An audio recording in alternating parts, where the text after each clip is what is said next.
Yo, yo, yo, yo, yo. Welcome back. It is the end of Wild Card Weekend, heading into the divisional round. Wild Card Weekend was nuts. We had some really good games, some real stinkers, and we notably got a massive, awesome, great head coach fired, or not really fired, but walked away from the game after this week. But man, what a weekend. What's up, fellas? How y'all doing? How you doing, Trey? Good, man. Good, man. How are you? How are you guys doing? I'm like surrounded by two Steelers fans right here. You are. It, dude. Gosh, I just have to say this really quick. Say it. Go ahead. Well, I feel like the wild card weekend, kind of started off on this like heater, and it like just progressively got like a little bit worse every game. Not worse, but it was just like that first game was unreal. Like the Rams and Panthers was unreal, but dude, incredible weekend for football. Like I was on top of the world, and every day, Caleb, you don't have kids, so you probably don't understand. I have one. I have one. You got. Oh, whoa! I didn't know that, dude. Learn. I do. Live on air. Wow. Thanks, dude. Anyways, having a couple kids, man, like staying up late to watch all these games every day. I'm like, man, why am I so tired? It's like, oh my gosh. It was a long weekend. I tried to stay up for every game. I really think the only game that I missed the majority of was the Bills-Jags game, which Cabes, I think both of us did because we were together. We had a family outing. And we had a more serious game going on outside. We had a more serious game going on. Basketball. But anyway, Caleb, why don't you start with the Mike Tomlin discussion? We talked about it earlier. Oh, man, Mike Tomlin's officially walked away from the Steelers. What's your initial reaction as a Steelers fan? I mean, it's insane. I had to delicately took my Pittsburgh Steelers jersey out of the closet, folded it up real nicely, put it in the bin, put it underneath the bed until another day.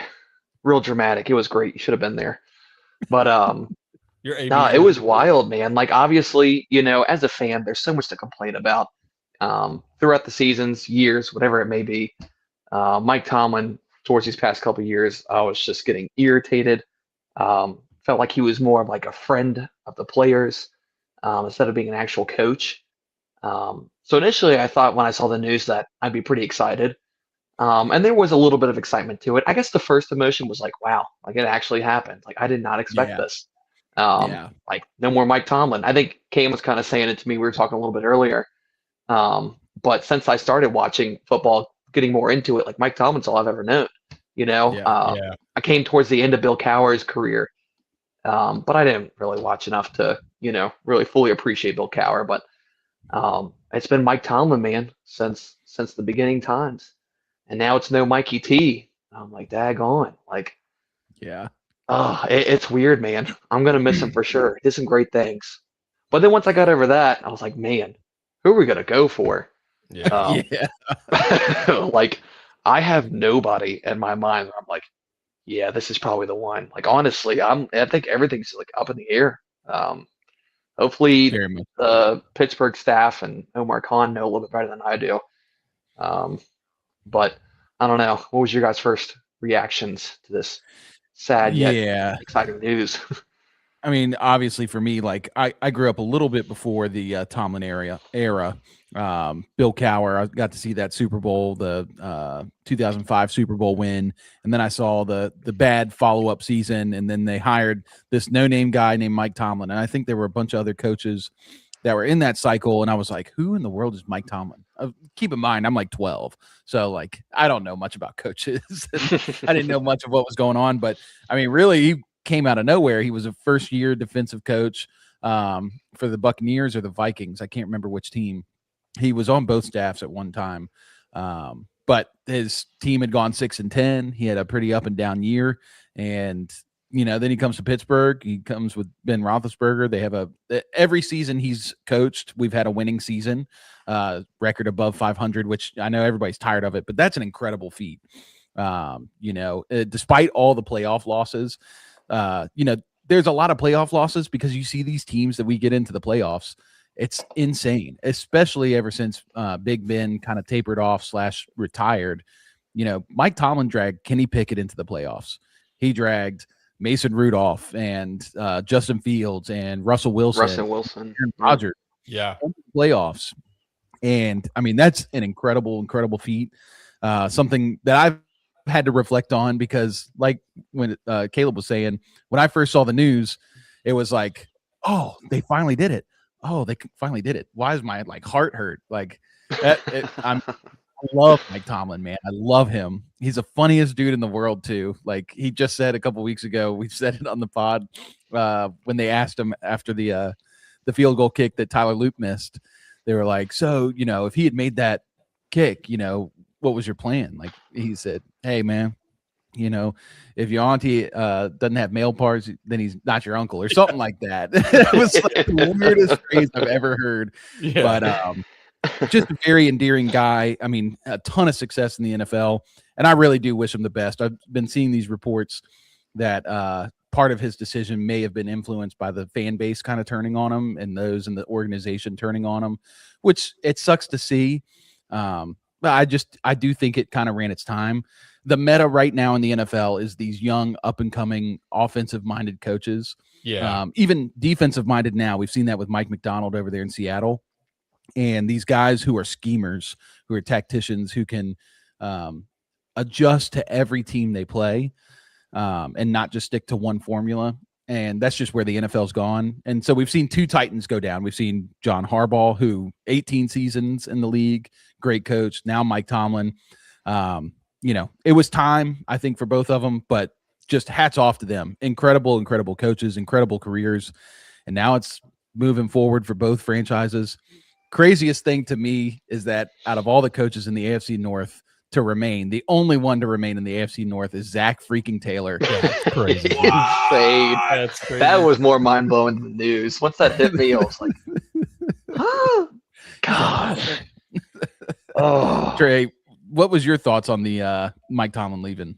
I mean, we kind of talked about this last week, right? Where we said, had they missed or had they made the field goal, that Tomlin might have been out anyways. And I think that he knew that. And I think, maybe they even had, my initial reaction was maybe they even had some internal conversations like, hey, do you want to step down or do you want us to say that we're firing you, out of respect for you? Agreed. For the what you've done for that community and what you've done for the city of Pittsburgh. Like, I don't know. Maybe they just did that to let him save face. If he's really pissed at him, what he'll do is he'll go to Baltimore and Harbaugh will go to Pittsburgh. That'd be kind of crazy. Right. That would be nuts. Did you see the Ravens owner today when he found out? No. He had a press conference at the same time that the Mike Tomlin news came out. And he was like, holy crap, wow, that's wild. That would be very interesting. And somebody was like, would you ever bring Mike Tomlin over here? And he was like, we got his number, right? We've got his number. He said, well, after he, did the whole thing after beating the Ravens last week, he's like, I don't think he would do well in Baltimore. So would be crazy though. I've been seeing a lot of controversy online. Of a lot of people are really mad that it wasn't the OC instead of Mike Tomlin. So I don't know. What do you guys think? You think it's a Mike Tomlin thing? Do you think I always forget his name. It's not a memorable name. Arthur Smith. Arthur Smith. I know. I say it every day and I forget it an hour later. It's like a lot of just controversy going back and forth between Arthur Smith, Mike Tomlin. Like, who's the problem? The guy's been there the longest, getting it done, or the new guy that came in. What's most surprising to me is that Arthur Smith has also not been fired. Usually when a head coach goes, like the rest of their squad goes with them. And I don't know. I guess that's just what surprised me about this whole thing is that he's still there and he's still employed. Because I'm with you, Caleb. Like I thought he would have gone first. And then maybe there's like some extra fallout, and they say, we just don't see it happening with Tomlin, and I don't know. Right. So that is a little interesting, but I think what happened was they had like a team meeting today, and nobody apparently inside the building, nobody knew that Mike was even thinking these thoughts. I mean, as far as everybody else knew, he was already talking about the offseason and guys to be looking at and stuff like that. Yeah. So I think this just. I think he had it made up in his mind. what he was going to do. And after that loss, I mean, it was probably an easier decision because they got their butts kicked. Yeah.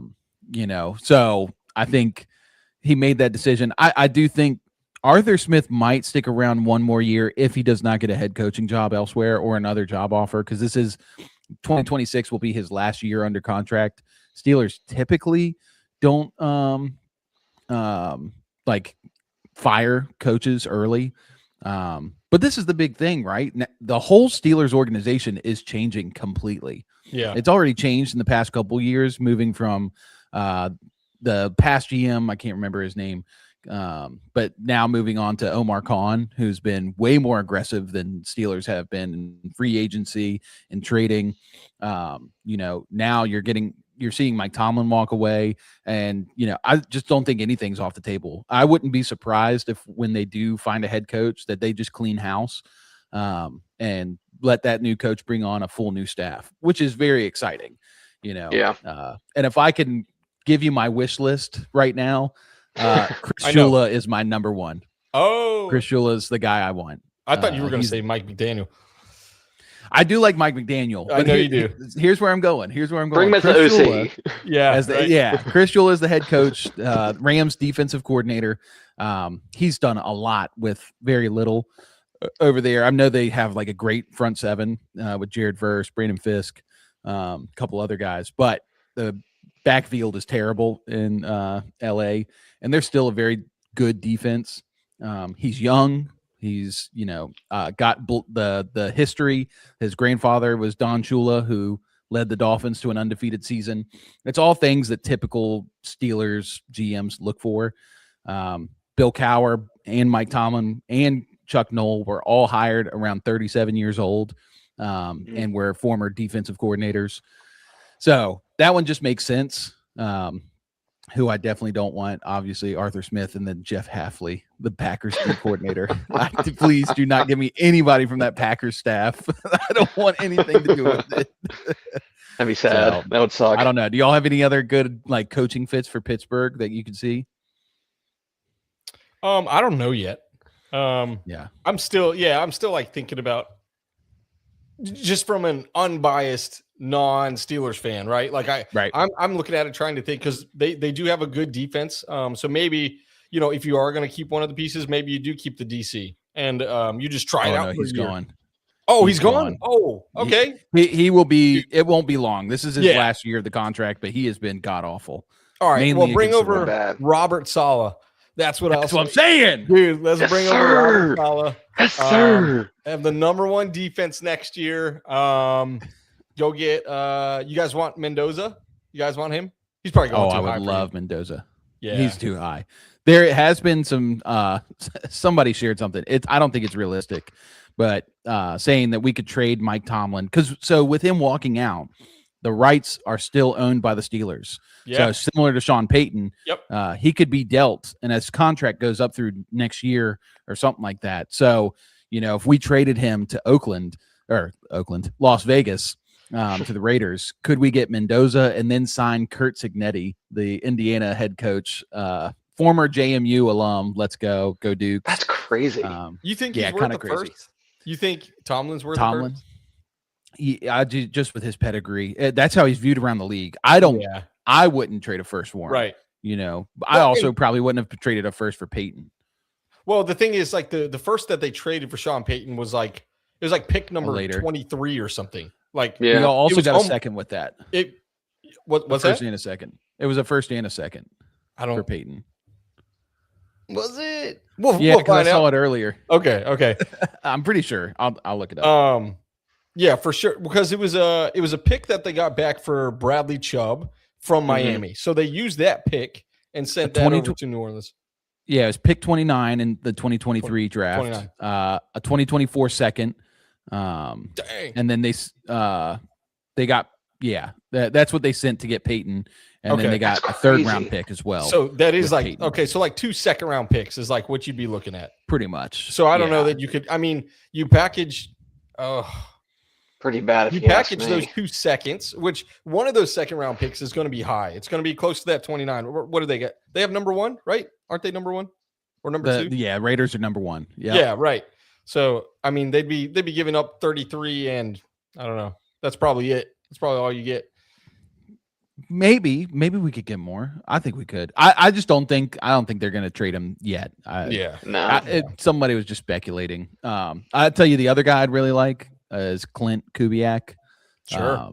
Love you know, Clint.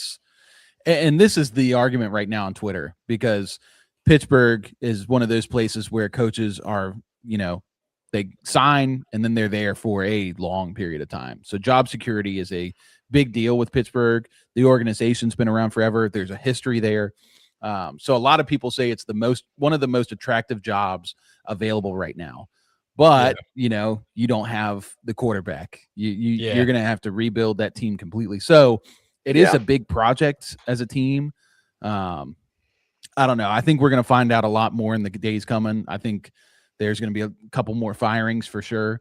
And I don't think it's going to take the Steelers long to find a coach. I give it a week to 2 weeks before they get their new head coach. My question is how long is it going to take to rebuild and get back to old Steelers football?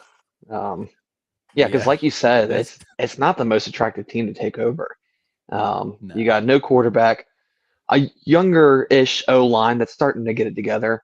Nothing on the receiving core. Maybe a little bit to work with the running backs. The defense has some stars, but everyone's starting to age out. They're old, except for Joey Porter Jr., big dog. Yeah, big dog.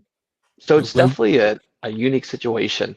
And it's like, man, I want to try to think of like who in the league would I love to come in and take over that, but it's tough, man. I don't know. There's like a perfect guy with the perfect skills to come in and really just change things so drastically. But I mean, that's how it goes. A guy comes in, he makes mistakes, things go wrong. Look at the Bears, for instance. Like, they looked absolutely hopeless years ago, completely hopeless. And then they had a GM that came in, was very aggressive in free agency, like you said. Omar Khan kind of is. They made some trades, and then they get Caleb Williams, and now they're in the playoffs and looking feisty. They're looking really good. Yeah, and I mean, Ben Johnson's just one of a kind. What I would have given to have Ben Johnson. Good Lord. Oh, yeah. The Bears killed it in the rebuild. We were just a year too late. There were a lot of good coaches that were signed this past year, and two of them were in the playoffs. It's like, why couldn't we have done that then? Absolutely. But oh well. All right, y'all ready to talk about some games? Yeah, dude, let's do it. Let's move into some games. Let's start with this Steelers game, since it's the most recent in memory. Pittsburgh loses at home for the 9th consecutive season in the playoffs, 9th consecutive loss. They lose to the Texans 30-6. That score is very deceiving. It does represent how badly the Steelers got beat, although a lot of those scores came after the Steelers were completely given up. I think the biggest turning point in this game was that fumble recovery. Yeah, 2 touchdowns you wipe off, and that's the real score of the game. Yeah, that's right. Yeah. That's right. Although that first defensive touchdown, that was the dagger. That's when it was like, okay, dagger. There's no coming back from that. Yeah. So Trey, what was your emotions watching this one? What did you take away from the game? You know that joke I made last week? It wasn't really a joke, where we all 3 of us sat here and we were like, we think that the Steelers are going to upset the Texans. Like, we all said it, and I was like, the Texans are definitely winning. Like, because all 3 of us picked them, I was like, they're definitely winning. I don't know. I can't say I'm surprised, because I think really, like, if we all take a step back and we say, did we really think the Steelers were going to win? Like, I kind of did. I was hoping that they were going to win, but I didn't actually expect them to do it, like to beat the Texans. But I think the game itself, I think it showcased a lot of the Steelers' deficiencies more than the Texans' like strengths. Like, the Texans are very good. They've got a very good defense, but I don't think that what we saw yesterday from the Texans was entirely it's not what you're going to get every single game. It's just I think that it was a really bad I think there was really bad play calling. You know where I think the game actually started to really slide was in the first quarter, when DK had that big drop, that big third down drop. That was bad. That's when it really started to like go off the rails. Because up until that point, I was like, man, if DK catches that, this whole game is different. Like the entire game is a completely different game because it looks like they're driving to score, and then you're putting a little bit of pressure on CJ Stroud at that point, and then you got the defense reeling a little bit, and man, it's just like this whole cascading effect where like the whole game, just that one catch like can make a massive difference. And I don't know. Up until that point, like the game was actually extremely competitive. I would even say like heading into halftime, I don't think it was it wasn't like completely out of reach for Pittsburgh. Not at all. And so I mean, as a fan of a team in the AFC, I was hoping Pittsburgh would win, but no, I'm kind of worried. Houston's coming. Yeah, they're rolling. I hope they get banged up a little bit. But then they're is this good, 12 straight for them? Later. Huh? Is this 12 straight for the Texans or 13? I don't think it's that. I think it's like 10. Oh, is it 10? Yeah, oh, like 9 or 10 straight. Huh. Yeah, they're just rolling. They're rolling right now. It's a lot. It's a lot. They are. Golly, they are. Cabes, what was your takeaway from the game? Yeah, I mean, it was interesting. Like Trey said, like it was a very competitive, close game, like all throughout until those just crazy turning points. DK drop, the fumble 6. Well, as Sleeper Alert gave me, the thick 6. I'm still trying to understand why it told me that. But it was so interesting watching Pittsburgh, man. They've had a very unique game plan this year that no defense has been able to really hone in on and shut down, and it's because we have nobody to hone in and shut down. It's such a weird game plan, and it's so sporadic. My greatest and it's just my weaknesses. Exactly. But they kind of strayed away from it. They came out strong, running Jalen Moore and Kenneth Gainwell, and they were ripping off good runs. And it was these good like counter plays where it wasn't like a stretch and it wasn't a dive, but it was kind of right in between, right before the end of the line, the last tackle. And it was working. And that's what we have to do. We have no passing game. We have nothing, not a single receiver that can separate. So you had to stretch it with play action, good runs, and just get creative with it. And they hit it a little bit, but it seemed like as soon as like a run would be shut down, like they go 1st and 10, the run would be like a 1-yard run. Then it's Aaron Rodgers alone in the backfield and, 5 receiver spread. And it's like, what are we doing? This isn't us. Like we aren't, some stacked passing team like some of these other guys. We're not the Bengals. And it's just like it never worked every single time. They were getting pressure, obviously, to Aaron Rodgers a lot. He didn't have a whole lot of time. So the receivers who already can't really separate had even less time to make their routes. So it was very confusing to me how we kind of strayed away from like what was working for us in the beginning and throughout the season, and went to something a little different. The defense looks great, man. Joey Porter Jr., me and Cam were talking about, is going to be one of the best corners in the league. He's so good. He's good. So good. Yeah. Boy, he's nice. And no penalties. No penalties. Yeah, that was his big thing his rookie year and his second year. As for Texans, though, like, had a lot of mistakes. Like, did you see all the fumbles they had? And it wasn't even like defensive driven fumbles. It was just ugly. They had ball. like 5 turnovers or something. Like it was something it was bad. Stupid. It was crazy. And they still thought we were exactly. Fumbled the ball 4 times in the first half. Yeah. So crazy. And something that we have sucked for the past like 5 years is shutting down the slot receiver. And here's Christian Kirk coming out and having his biggest game since 3-4 years ago, 8 catches, 145 yards. Gosh. Like he just tore us up. And besides that, Woody Marks comes out and runs for over 100 yards. Woody Marks is decent. But I don't know, man. It's almost like our defense can only focus on one thing at a time. Yeah. And it was like we were so honed in on Nico Collins that everyone else was able to just eat. And I'm not going to spend time on Texas defense because we know how good it is. They're consistent, probably best in the league. You see super impressed about the Texans, though. Somebody posted on Twitter today. They were like, "It's unfair that Texans just get to smash this this play over and over again." And it was like just this cover 2, like this. Four man cover 2, like Madden play. That every like 8-year-old just bam, bam, bam, bam over and over again. Yeah, like that's all they got. It works in the actual game. Yeah. They make it work. It's so crazy. Yeah, this was like Caleb said, I think this game showed more of the Steelers' deficiencies than it did the Texans. Oh no, Trey said that it did the Texans' strengths. Although their defense was on fire.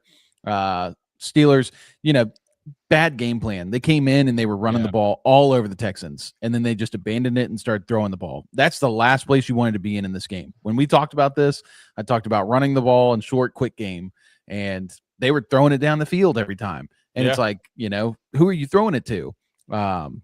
Just bad play calling.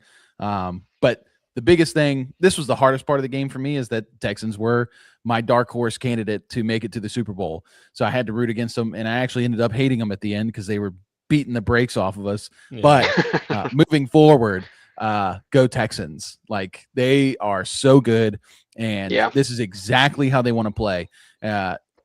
Trey's brought it up. That fumble 6 in the beginning of the fourth quarter was the dagger. And it was insane how that one play, it only put them like I think 2 scores ahead, and like not even like 2 touchdowns. It was 11 points.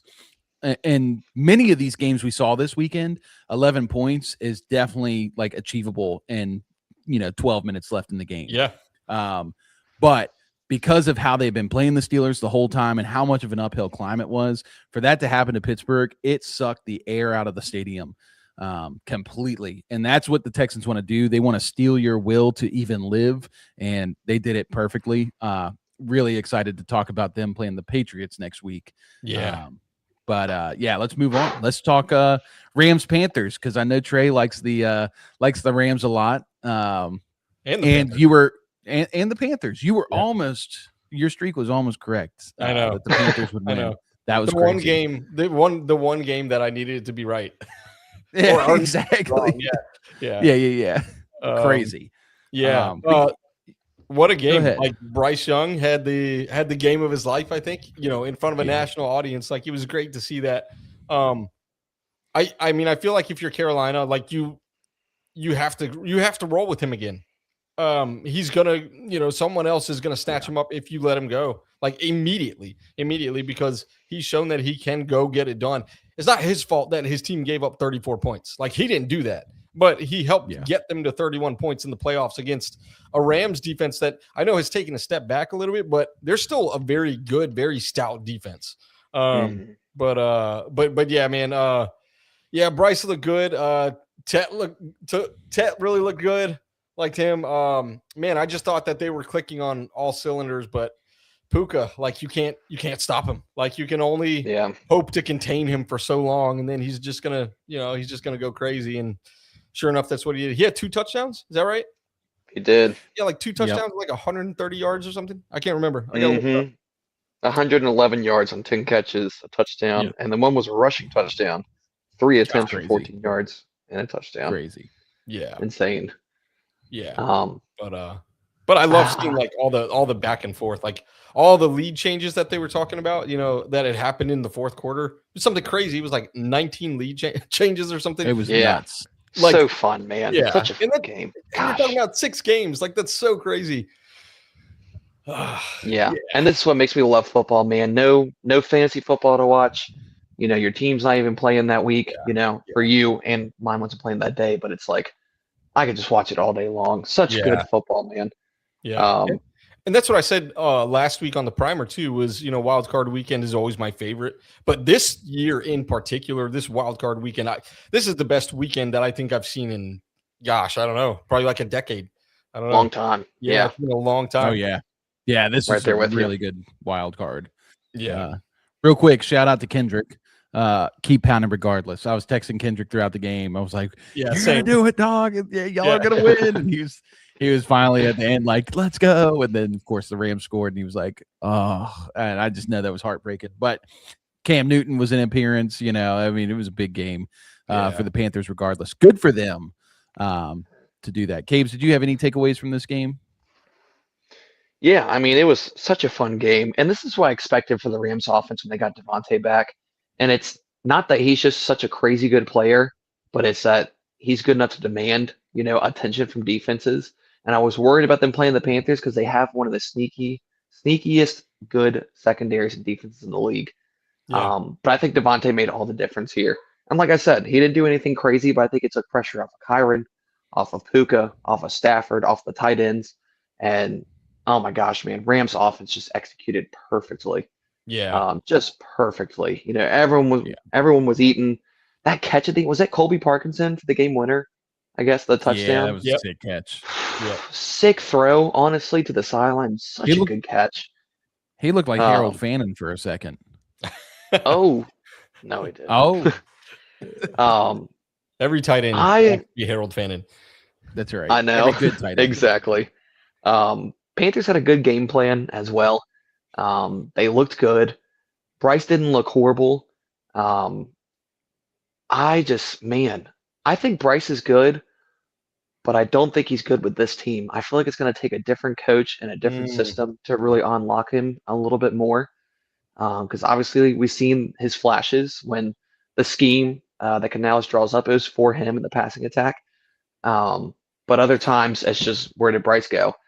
So I don't know what that means and what they need to do.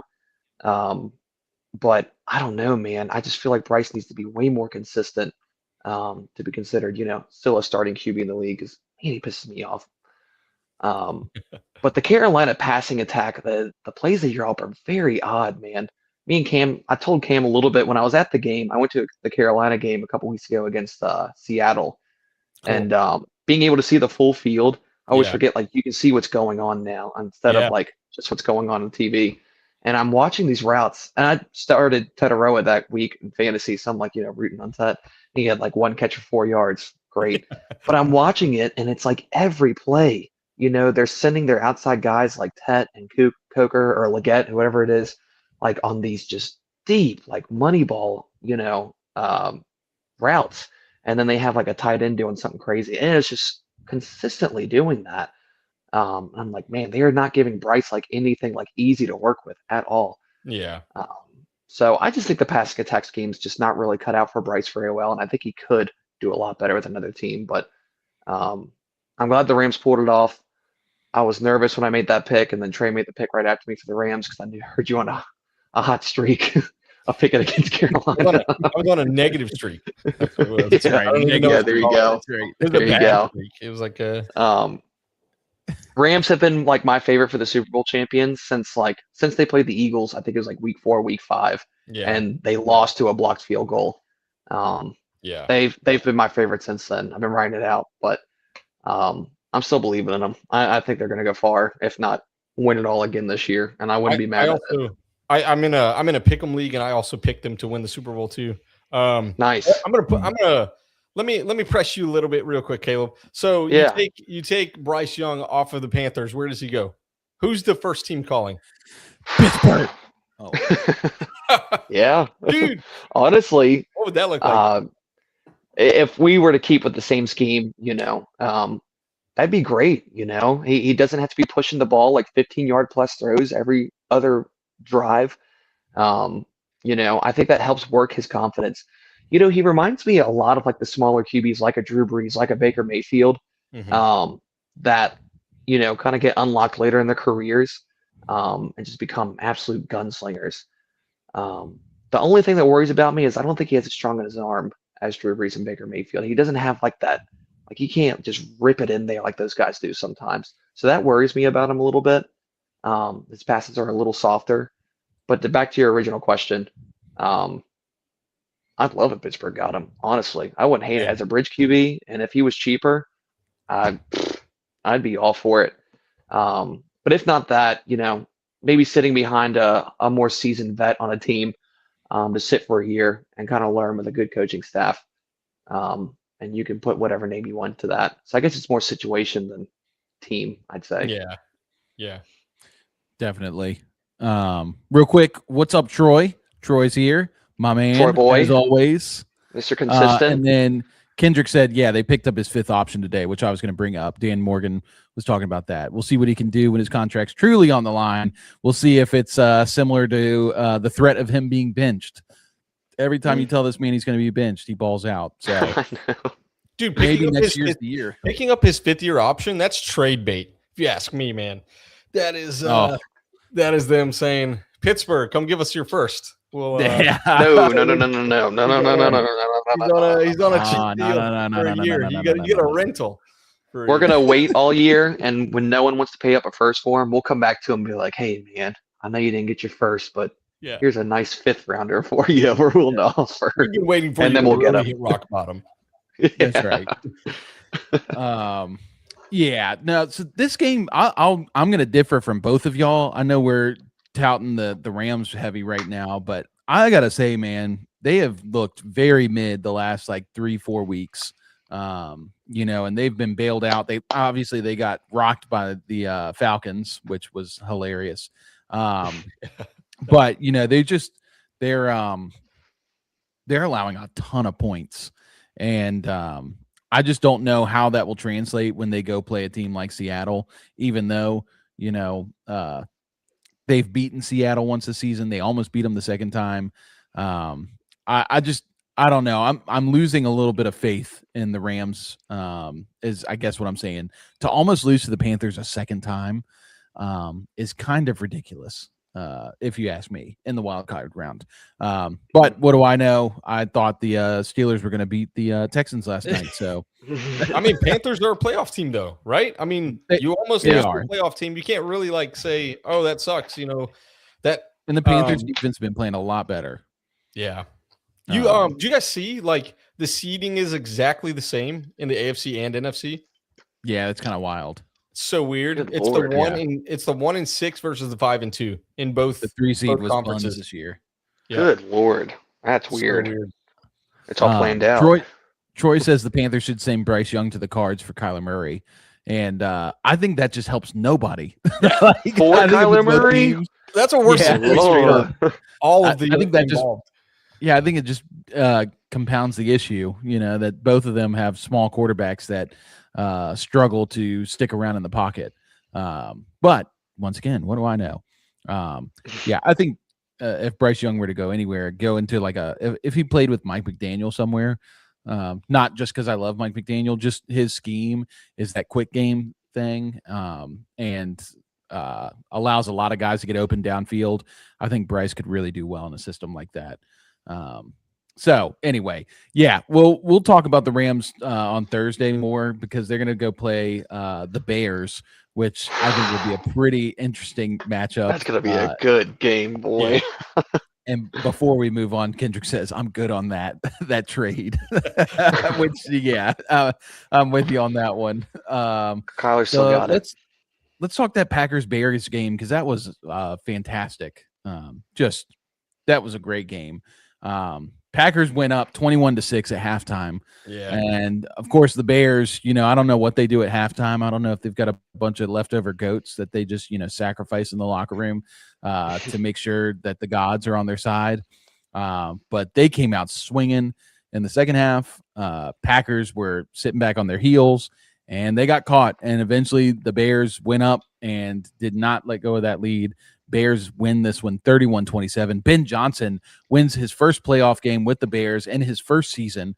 Generational run out. Trey, what did you think of this game? I mean, this was one that we said we were really excited to watch, right? And we said it's a toss-up. And I remember something I said about this too is if it's in Green Bay, I think Green Bay wins. If it's because it's in Chicago, I'm picking Chicago. But it's literally just came down to those two things. And honestly, I think that was right on the money, just because, your fan base is going to have an effect on the other quarterbacks with, whether it be just being loud and intimidating and you not being able to get the play calls in or having to repeat yourself or whatever it may be, all sorts of stuff. But man, a lot of back and forth. Is Caleb Williams good? You guys think he's good? Yeah, I think he's good. I think it's time to I'm still not sold on him. He's like Josh Allen early years is what it reminds me of. Extremely inaccurate, but you could see the I guess sparks of greatness. That one throw he made, I think it was third or fourth quarter, where he rolled out to his left on a 4th and 8. Yeah. And people literally said it looked like the Jordan logo, the way he was standing. Oh, I saw that. Yeah. And, he chucked it 30 yards down the field, right in the bread basket to Roma Dunze. He's just one of these guys. It was across his chest a little bit too, wasn't it? Yeah. He's rolling out to his left. I mean, just I know a ton of people were talking about that throw, but we can't I don't know. We can't undersell that throw. That is an incredible throw. Well, especially considering 4th down and 8 in a game that's very close. What I think people are also forgetting is it was so incredible that we got that throw 2 weeks in a row. It's against you guys, right? Like Lamar did that on 4th and 7 to Isaiah Likely. It's just nobody's talking about it because they lost the game. But that's right. You know, if they made that field goal, everyone's talking about, oh my gosh, Lamar did this, and then Caleb, oh my gosh, we had the 2 same exact play. He did the same thing. Oh, let's go, Jose. All right. Homer pick. Jose says Bo Nix over Caleb. You see, and I just got to shout out Jose. I can't remember who he's talking about. What team was? Oh, on Twitter. Y'all go follow Jose on Twitter. I think his handle's the same as it is on here. But dude, this guy was just flaming Jaguars fans after they lost. He was like going on and commenting on all these people's things about like, you know, y'all suck and stuff like that. Dude, I was crying laughing. I had to tweet at him and was like, dude, generational hatred to the team that waxed you in the regular season. For those that don't know, Jose is our Broncos writer. Dude, he just put out this article about the Broncos playing the Bills. And dude, that article had me laughing like several times in it because he's like, hate watching has never been more fun. Like it's so good. And he's talking about the Jags in there too. Dude, it is it's good. It's good stuff. You guys need to follow him everywhere he's at, man. Like it's so good. Some good stuff. Yeah, I was about to say it's a good time to remind you guys that we still have articles being cranked out. You know, just because it's playoffs doesn't mean everybody's off. So go over to fanfeednetwork.com. Check out all those articles. And if you're watching this and you haven't been here before or you haven't done this yet, make sure you like the video, subscribe to the channel. It helps us a ton. We just love talking about football. We'd love to hear you guys in the chat. So, you know, keep on chirping. This is a safe space, but we will go toe to toe with you if we need to. Yeah. But anyway, to Jose's point right here, I've seen enough Bo Nix to be like, yeah, Bo Nix is good. I haven't seen enough from Caleb Williams to be like, Caleb Williams is good. I think he's fine. Do you think Bo Nix is better than Caleb Williams? Yeah, 100%. What are you talking about? So it's such an easy dude. One of them is a winner, and one of them is Caleb Williams. Like you tell me, one of them had a doofus as a head coach his first year, and not a QB whisperer, Sean Payton in his first year to babysit and hold his 24-year-old hand as he walked through the first year. He doesn't make the throws on the field. What are you talking about? No. I'm not saying he's making the throws, but he got everybody open for him. I'm not saying Bo Nix is bad. That's not my thing here. But to say that Caleb Williams has not been good over these last few weeks, to me, feels a little disingenuous. Feels a little homerish. No. I'm not saying he hasn't been good. I mean, he also threw 2 picks in that game. Yeah, but you know, they were just happens. One wasn't his fault. I think he's a gunslinger. The second one's the deflection. Yeah. Was it? I don't know. He also came back from a 21-3 deficit.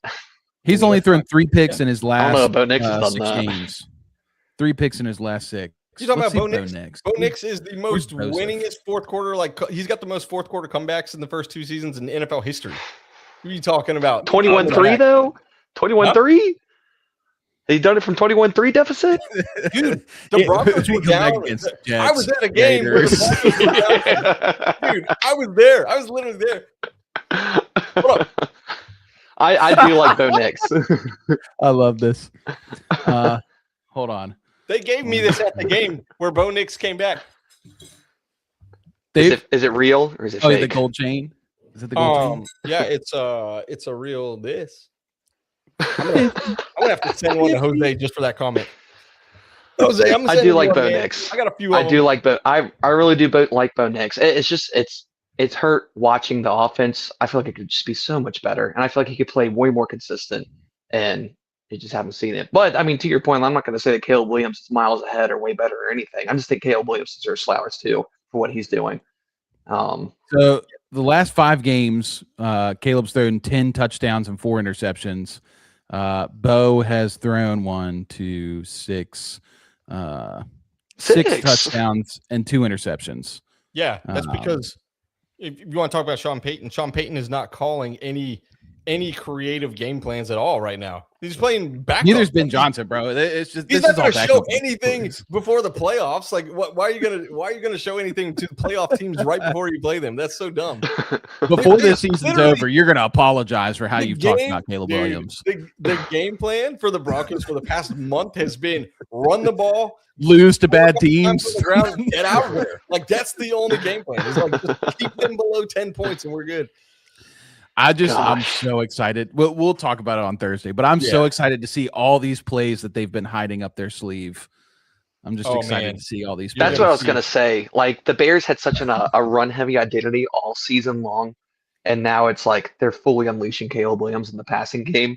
And me and Cam have been preaching it all year that he wants to take the downfield pass so much, and it's like every time he's turning to that. But now we're seeing Colston Loveland come alive and become like Caleb Williams' like favorite target on the field. And it has just completely just shifted this offense and made them so much more efficient, especially in the passing game. And it's beautiful. Same with Luther Burden when he doesn't get in trouble.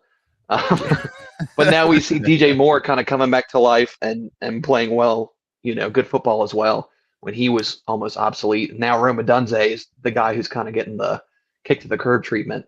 So the most impressive thing about this game is just the adjustment that the Bears made at halftime, where they were so stuck on stopping the run in the first half, and they did. Like, Josh Jacobs just was very quiet this game. And then second half, I was sitting there watching. I was like, dude, they can't stop Jordan Love and this, stupid passing attack that runs out routes every other freaking play DeRomeo does on the sideline. God, it pissed me off so bad watching the Packers offense. But it just completely shifted. Defense came out. They were stopping Jordan Love in the pass, slowed him down. Also, of course you can say this looking back in hindsight, but the play the Packers had on their own 10-yard line to throw a screen pass to their O lineman, it just baffles me. Like, I'm all about taking chances and being risky. And if you're like in the red zone, I get it because he's only got to go a couple yards to get in. But you're at your own 10-yard line, throwing it to the guy who doesn't train ball carrying skills or anything all year long. And obviously this was, what came of it. He fumbles it. The Bears get it back. So that was kind of baffling. Of course, it's easy to say that in hindsight. Hey, but I thought that was kind of strange. Real quick, I think Trey's got to head out because I forgot he's got the 8 p.m. hard cut tonight. Trey, we're going to see you on Thursday, big dog. Yeah. We're going to talk Broncos Bills. Yeah, we're going to. But last thing I'll say about the Bills. That was good. That was good. Last thing I'll say. Fire. Last thing I'll say about that, because they just played Packers, right? Okay, Broncos also played the Packers a few weeks ago. I just went and looked it up. Bo Nick stats: 302 passing yards, 4 touchdowns, 0 interceptions, 0 sacks, 0 fumbles, 134.7 passer rating. Great. I know I counted that in there. I'm just saying. If we're like compare. He had 4 of his 6 touchdowns in one game. What? He had 4 of his 6 touchdowns in the last 5 in one game. Yeah, that's because after that point they didn't care anymore. They're like, we're locking up the number 1 seed. We don't need to show anything. All I'm saying is Caleb Williams versus that same Packers defense versus Bo Nix a couple weeks ago against that same Packers defense. Proof is in the pudding. Yeah, different divisions. Anyways, Trey, love you, dog. Later. I'm going to keep rage baiting you until you just stay on here forever. All right, dude. We'll see you on Thursday. Yes, sir. Be good, Trey. If I had some time, I could pull up Troy some stats too, but nobody gave me time to pull up stats. That's right.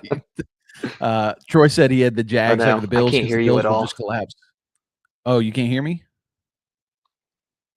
Hold on. Log out and log back in. You might have to log out and log back in. Can you hear me now? All right, hold on. I'll text you. Yeah, sorry, Troy. I've been trying to shout out your comment here that you had Jags over the Bills just because the Bills will collapse. Why not in round 1? Yeah, I mean, it feels imminent with how bad the Bills team has been. Yeah, it just feels like it's going to happen. Just don't know when. Oh, are you back? Does it work? We're back. But You yeah, booted Trey maybe and you booted audio. I took all y'all, bro. Took it all out, bro. Crazy, man. But yeah, Troy, I think this Bills Broncos game is going to be quite interesting. Yeah, real quick on the Bears Packers game because I didn't get to say much. Got to give my flowers to Jordan Love in this game. I've been down on him all year, down on the Packers in general. This man threw 323 yards and 4 touchdowns, no interceptions, only 1 sack in this game. On the road in the playoffs, it's just that's incredible. I can't say enough about it. That's an incredible game. And usually this is a team that runs the ball a ton. But he was slinging it. Even got Matthew freaking Golden involved, which just was good to see. But the Bears, man, Cabes, you said it. Colson Loveland, dog, 8 catches, 137 yards, 15 targets in this game. Crazy. He's approaching like Trey McBride, Brock Bowers level of good, and he's only 21 years old. People don't realize that his college prospect profile was like dead even with Brock Bowers if you remove Brock Bowers' freshman season. That's the only difference, is that Brock Bowers' freshman season was so elite. And Colson Loveland was just kind of a typical freshman. So it was such a Ben Johnson thing to do and take him at the 10th, the 110 or 111 in the draft. Yep. Same thing he did with Jahmyr Gibbs with the Lions, and everyone's like, what are you doing? Well, I think Colson Loveland, he was actually a guy everybody wanted at 10, like if not earlier. I think everyone was just surprised that the Bears got him and not like O-line pieces or something. Yeah, they were like, you already have Cole Kmet. You really need another tight end. And Ben Johnson's like, yeah, we need another tight end. Bears fans love Cole Kmet. He's good, but it's like me saying that Heath Miller was one of the best, ever. I loved Heath Miller. But he was a very role player. It's like Steelers fans saying, "Where's Freiermuth?" Just because they want to yell in the middle. Exactly. Of the game. But yeah, I think that's enough on that game. Let's move to the next one. Bills Jags. That was a great game. We didn't get to watch the whole thing, but Bills end up winning this one 27-24. My biggest takeaway from this game was Basil Tootin, dog. Gabe's, me and you put in a little parlay before this game. That's what I was gonna say. We had some Basil props, and he smashed them in like the first or second quarter. Yeah, it was crazy. And then they refused to run them. They ran with Travis Etienne, who was far less efficient in this game. And the only other not the only other thing, but the other thing I wanted to bring up is just, how does Josh Allen get away with staying in games when he slams his head, obviously gets concussed, but they just allow him to keep playing? I don't know. Maybe I'm wrong. Maybe he's not getting concussed, but I've seen plenty of other players hit the ground like he does and do the same motions he does. And he continues to get to play. I don't. And he looks like, I think they said he fractured his finger too. He made a throw and like hit the back of his lineman's helmet. He had the one play where he was running for the touchdown and someone hit the side of his leg. And I was like, oh my gosh. Yeah, he was getting destroyed. This man is resilient. And, I think I took the Jags in this game. And I should have known, honestly, that Josh Allen being the best QB left in the playoffs, I shouldn't have bet against them. I was very close with this. I think I just kind of hopped on the hype with Jaguars. And there was a lot of hype to be had. Something I didn't realize, me and Cam and our brother's parlay had Khalil Shakir for 7 catches.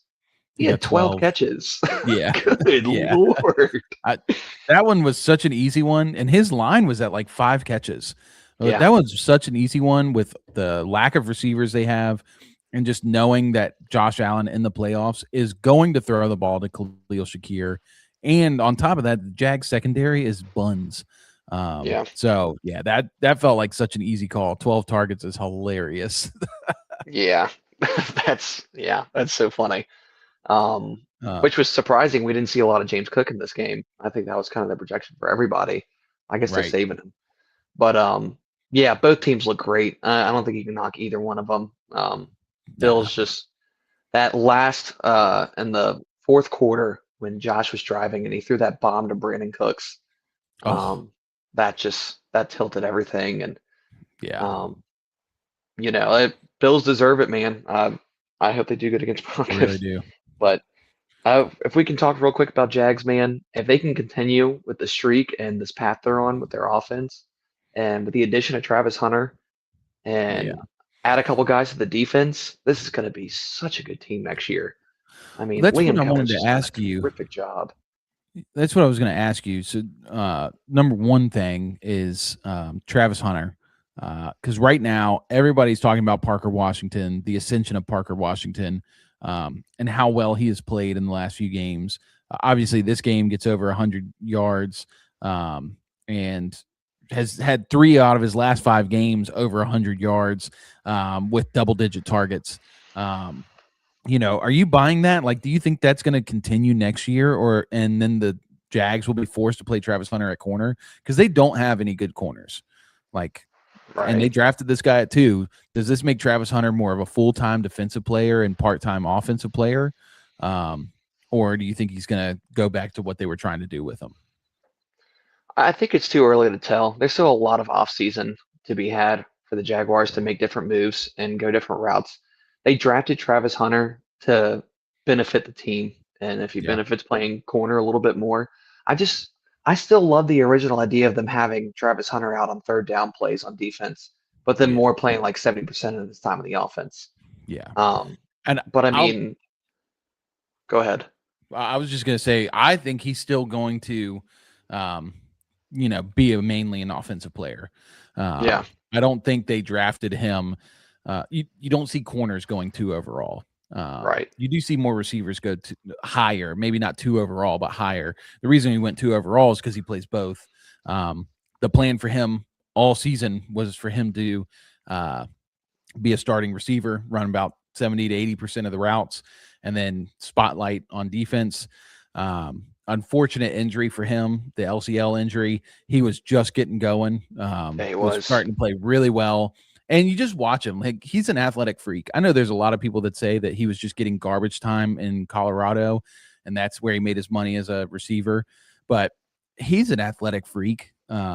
I still think he's going to play receiver. And if you're going to tell me that Parker Washington is better than Travis Hunter, honestly, if you're going to tell me any of these receivers on this team are better than Travis Hunter, I'm just going to think you don't know what you're talking about and assume that you don't do any research whatsoever. You just read the box score.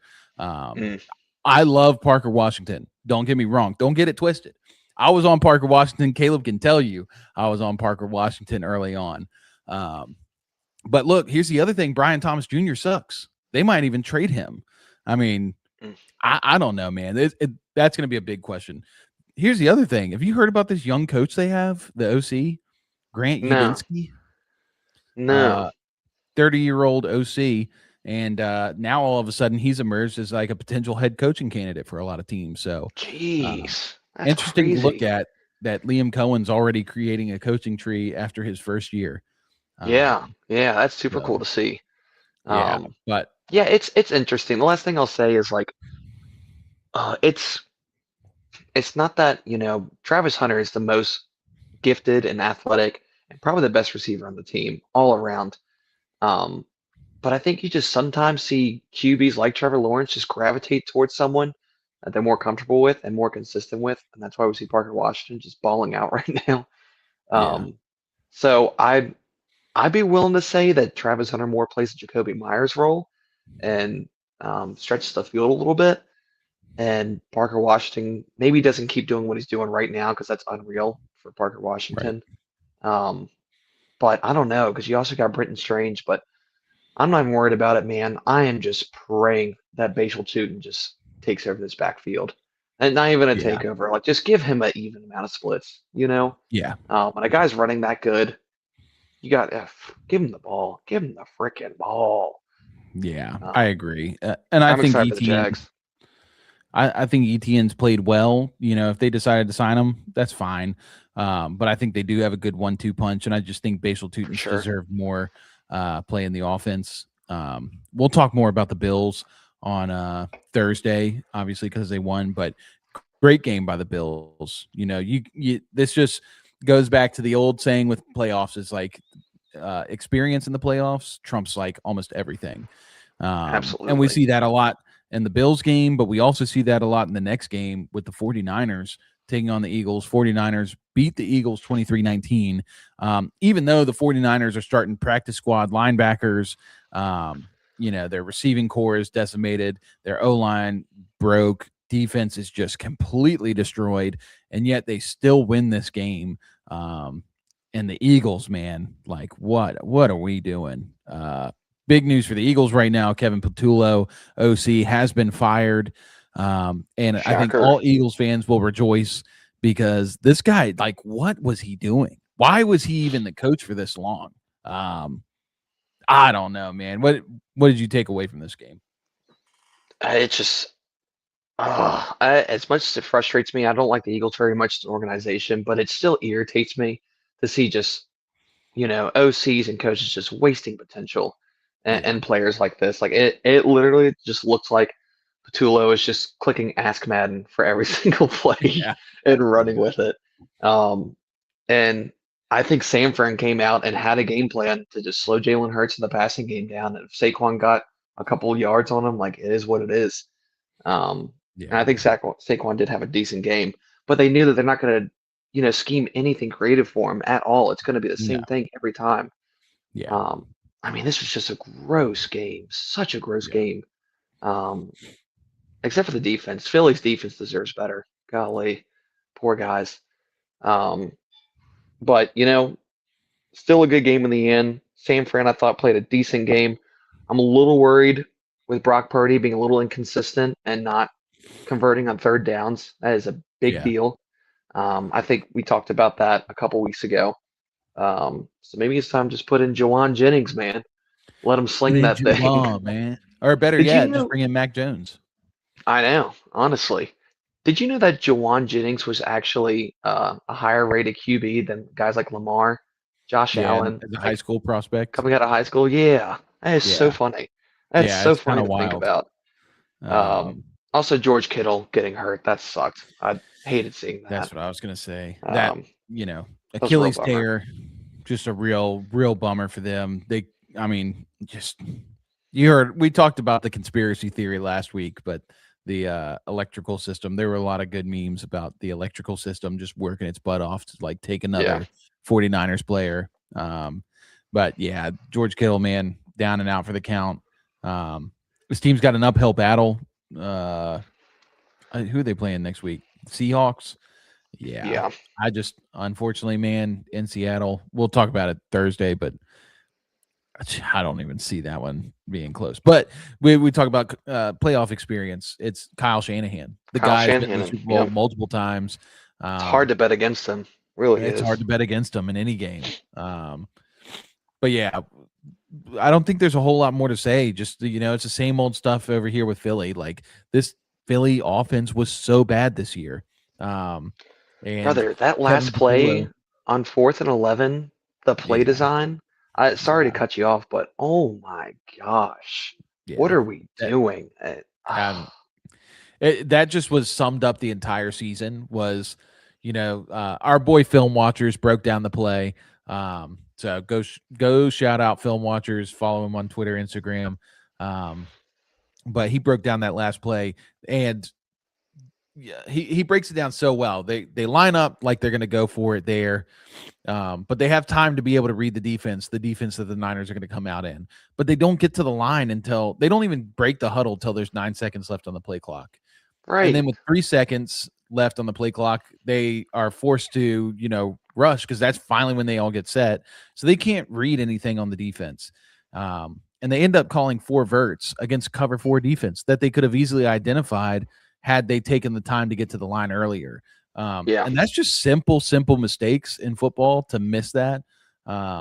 It summed up the entire Philly Eagles season. I think they got to the playoffs and they were a top team in their division, 1, because their division was weak. And 2, just because they have very good players. Like you said, their defense is very good. They still have an offense with Devonta Smith, AJ Brown, Saquon Barkley, Jalen Hurts. Like, this is not a bad team, but it was poorly coached. And honestly, I wouldn't be surprised if Sirianni got the boot too.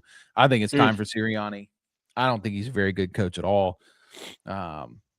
Yeah. So anyway, do you have Rough. anything else on this game, or can we move on from this trash bag of a game?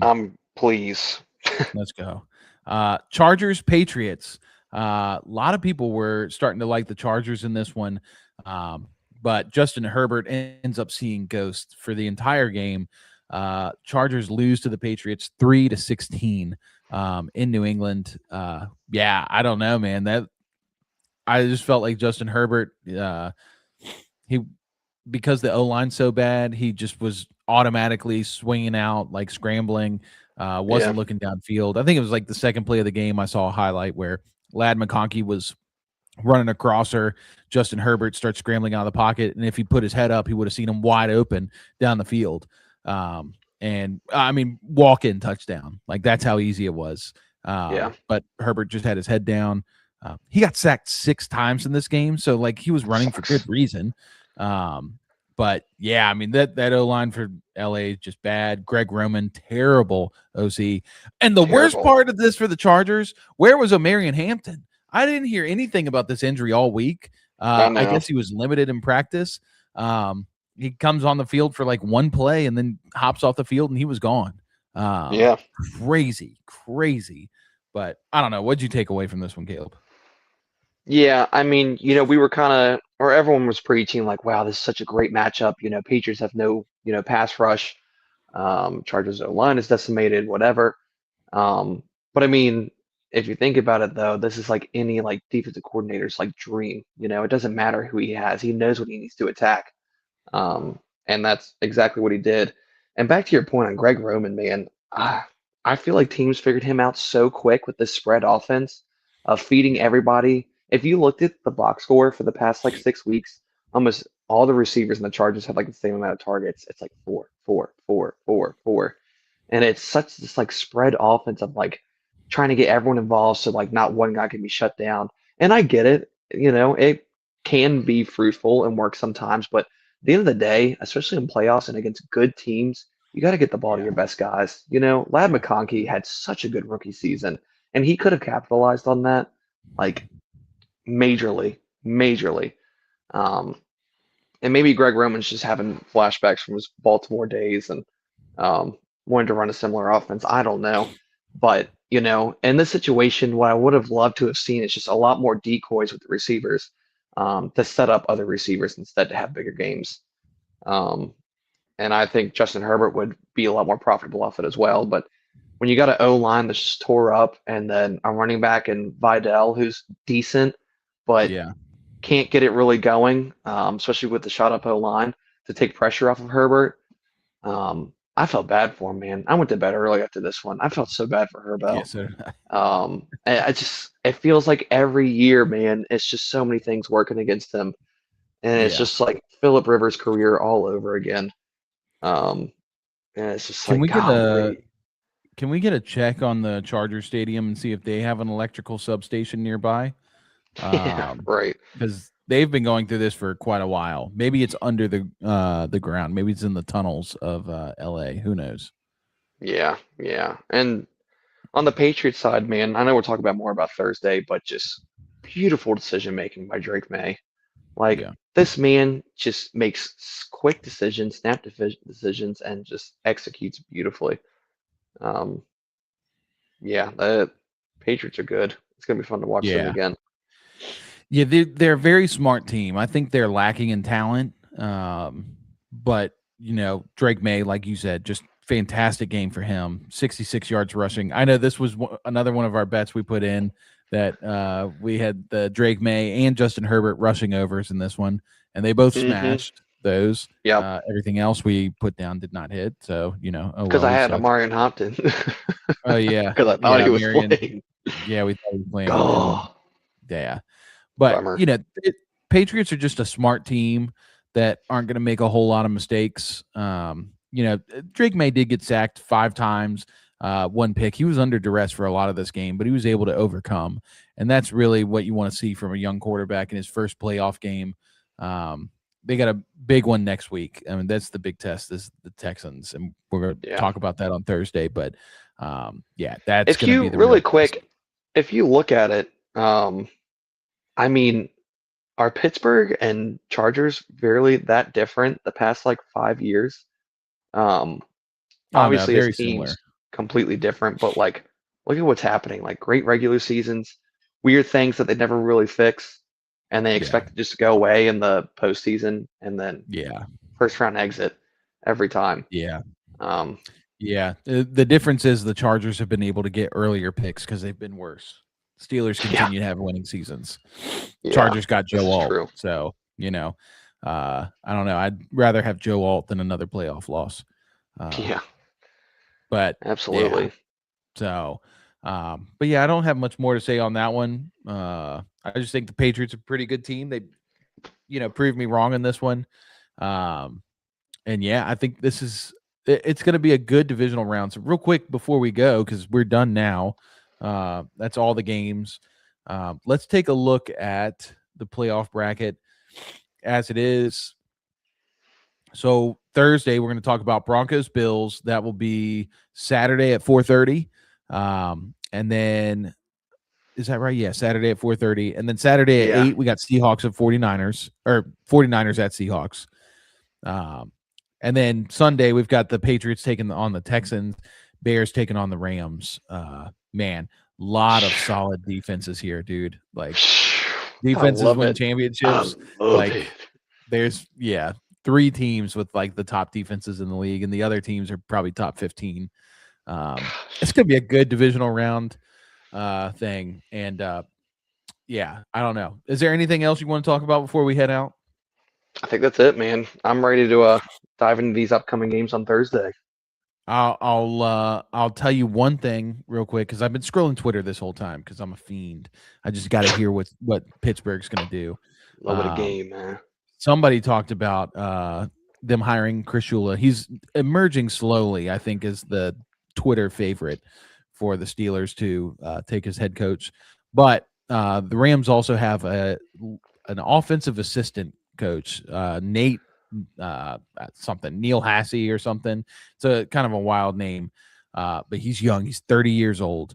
Wow. And he's a guy that Sean McVay has been kind of grooming to be the next head coach. Yeah, Nate Sheilhas, or I don't know how you say it exactly, but Nate Sheilhas, 30 years old, offensive assistant. If Chris Shula were to come over from the Rams, he could bring over this guy as OC, a guy that's worked directly with Sean McVay on designing the offense. You talk about dreams coming true, brother. Oh my. Oh man, obviously got to temper expectations, because that would just be too perfect for us. That'd be too good. That'd be too good. I don't know, but anyway, I just want to clean the house at this point. Really do. Yeah, really exciting to move forward. But anyway, guys, thank you so much for being here. If you haven't already, like the video, subscribe to the channel, share it with your friends and family, and be sure to check out fanfeednetwork.com. To go check out all the articles by all of our awesome writers, whom you will see on Thursday night during the stream. So make sure you tune in Thursday. We'll be here to discuss all the games. And with that, guys, we will see you then. Take it easy. Ladies, we did the research for you. Fellas, pay attention. We've partnered up with Bonheure Jewelry. Bonheure is a celebrity favorite, eco-friendly jewelry company based in New York City. They're adored by stars such as Emma Watson, Gal Gadot, Katy Perry, Kim Kardashian, Kendall Jenner, and Hailey Bieber. Their designs have been featured in top publications including Vogue, Elle, V Magazine, and on major platforms. We love them. They have great pricing for luxury jewelry. It's something that you can start planning for before the holidays get here and get it early. Click on the link in our show notes below. You can sign up for 15% off your first order. When you support our partners, you support FanFeed Network. Check them out.